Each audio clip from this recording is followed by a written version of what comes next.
ਅਗਲੀ ਖਬਰ ਵੱਲ ਚੱਲੀਏ। ਟੈਕਸਸ ਨੇ ਕਹਿੰਦੇ ਵੀ 5 ਟਰੱਕ ਡਰਾਈਵਿੰਗ ਸਕੂਲ ਜਿਹੜੇ ਆ ਉਹ ਫਰੋਜੂਲੈਂਟ ਕਮਰਸ਼ੀਅਲ ਡਰਾਈਵਿੰਗ ਲਾਇਸੈਂਸ ਟ੍ਰੇਨਿੰਗ ਤੇ ਇੰਗਲਿਸ਼ ਪ੍ਰੋਫੀਸ਼ੀਐਂਸੀ ਵਾਇਲੇਸ਼ਨ ਦੇ ਤਹਿਤ ਬੰਦ ਕਰ ਦਿੱਤੇ ਹੈਗੇ ਆ। ਅਟਾਰਨੀ ਜਨਰਲ ਕੈਨ ਜੋ ਪੈਕਸਟਨ ਆ, ਉਹਨਾਂ ਨੇ ਸਿਵਲ ਇਨਵੈਸਟੀਗੇਸ਼ਨ ਸ਼ੁਰੂ ਕੀਤੀ ਸੀ ਵੀ ਇਹ ਜਿਹੜੇ ਸਕੂਲ ਆ ਅਨਕੁਆਲੀਫਾਈਡ ਡਰਾਈਵਰਸ ਨੂੰ ਸਰਟੀਫਾਈ ਕਰ ਰਹੇ ਹੈਗੇ ਆ ਤੇ ਉਹ ਕੱਲੇ-ਕੱਲੇ ਸਕੂਲ ਨੂੰ ਚੈੱਕ ਕਰ ਰਿਹਾ। ਆਲਰੇਡੀ ਜਿਹੜੇ 5 ਆ ਉਹਨਾਂ ਨੇ ਜਿਹੜੇ ਆ ਉਹਨਾਂ ਦੇ ਲਾਇਸੈਂਸ ਆ ਉਹ ਕੈਂਸਲ ਕਰ ਦਿੱਤੇ ਹੈਗੇ ਆ।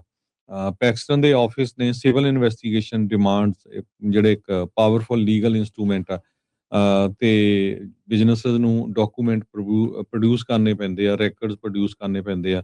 ਸੋ 5 ਸਕੂਲਾਂ ਦੇ ਉੱਤੇ ਇਹ ਜਿਹੜਾ ਆ ਉਹ ਪ੍ਰੋਡਿਊਸ ਨਹੀਂ ਕਰ ਸਕੇ ਤੇ ਉਹਨਾਂ ਨੂੰ ਬੰਦ ਕਰ ਦਿੱਤਾ ਗਿਆ ਹੈਗਾ ਆ। ਸੋ ਕੋਰ ਐਲੀਗੇਸ਼ਨ ਜਿਹੜੀਆਂ ਮੇਨ ਲਾਈਆਂ ਗਈਆਂ ਆ ਇਹਨਾਂ ਦੇ ਸਕੂਲ ਦੇ ਉੱਤੇ, ਪਹਿਲੀ ਇੰਗਲਿਸ਼ ਲੈਂਗੁਏਜ ਪ੍ਰੋਫੀਸ਼ੀਐਂਸੀ ਦੀ ਸੀ, ਈਐਲਪੀ ਵਾਇਲੇਸ਼ਨਸ ਤੇ ਟ੍ਰੇਨਿੰਗ ਵੀ ਜਿਹੜੀ ਆ ਉਹ ਇੰਗਲਿਸ਼ 'ਚ ਨਹੀਂ ਦਿੰਦੇ ਸੀ, ਹੋਰ ਭਾਸ਼ਾ ਦੇ ਵਿੱਚ ਦਿੰਦੇ ਸੀਗੇ। ਸੋ ਦੂਸਰਾ ਸੀਗਾ ਫਾਲਸ ਕਲੇਮਸ ਆਫ ਸਰਟੀਫਿਕੇਸ਼ਨ।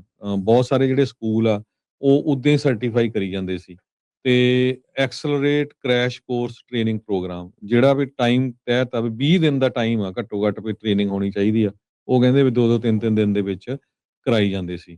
ਤੇ ਸੋ ਨੈਸ਼ਨਲ ਕੰਟੈਕਸਟ ਦੇ ਵਿੱਚ ਫੈਡਰਲ ਕ੍ਰੈਕਡਾਊਨ ਆਲਰੇਡੀ ਹੈਗਾ ਆ।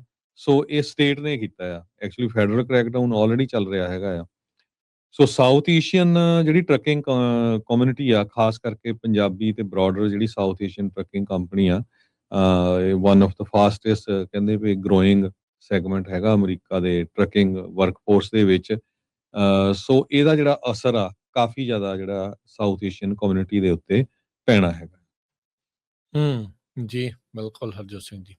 ਅਗਲੀ ਖਬਰ ਵੱਲ ਚੱਲੀਏ। ਟੈਕਸਸ ਨੇ ਕਹਿੰਦੇ ਵੀ 5 ਟਰੱਕ ਡਰਾਈਵਿੰਗ ਸਕੂਲ ਜਿਹੜੇ ਆ ਉਹ ਫਰੋਜੂਲੈਂਟ ਕਮਰਸ਼ੀਅਲ ਡਰਾਈਵਿੰਗ ਲਾਇਸੈਂਸ ਟ੍ਰੇਨਿੰਗ ਤੇ ਇੰਗਲਿਸ਼ ਪ੍ਰੋਫੀਸ਼ੀਐਂਸੀ ਵਾਇਲੇਸ਼ਨ ਦੇ ਤਹਿਤ ਬੰਦ ਕਰ ਦਿੱਤੇ ਹੈਗੇ ਆ। ਅਟਾਰਨੀ ਜਨਰਲ ਕੈਨ ਜੋ ਪੈਕਸਟਨ ਆ, ਉਹਨਾਂ ਨੇ ਸਿਵਲ ਇਨਵੈਸਟੀਗੇਸ਼ਨ ਸ਼ੁਰੂ ਕੀਤੀ ਸੀ ਵੀ ਇਹ ਜਿਹੜੇ ਸਕੂਲ ਆ ਅਨਕੁਆਲੀਫਾਈਡ ਡਰਾਈਵਰਸ ਨੂੰ ਸਰਟੀਫਾਈ ਕਰ ਰਹੇ ਹੈਗੇ ਆ ਤੇ ਉਹ ਕੱਲੇ-ਕੱਲੇ ਸਕੂਲ ਨੂੰ ਚੈੱਕ ਕਰ ਰਿਹਾ। ਆਲਰੇਡੀ ਜਿਹੜੇ 5 ਆ ਉਹਨਾਂ ਨੇ ਜਿਹੜੇ ਆ ਉਹਨਾਂ ਦੇ ਲਾਇਸੈਂਸ ਆ ਉਹ ਕੈਂਸਲ ਕਰ ਦਿੱਤੇ ਹੈਗੇ ਆ।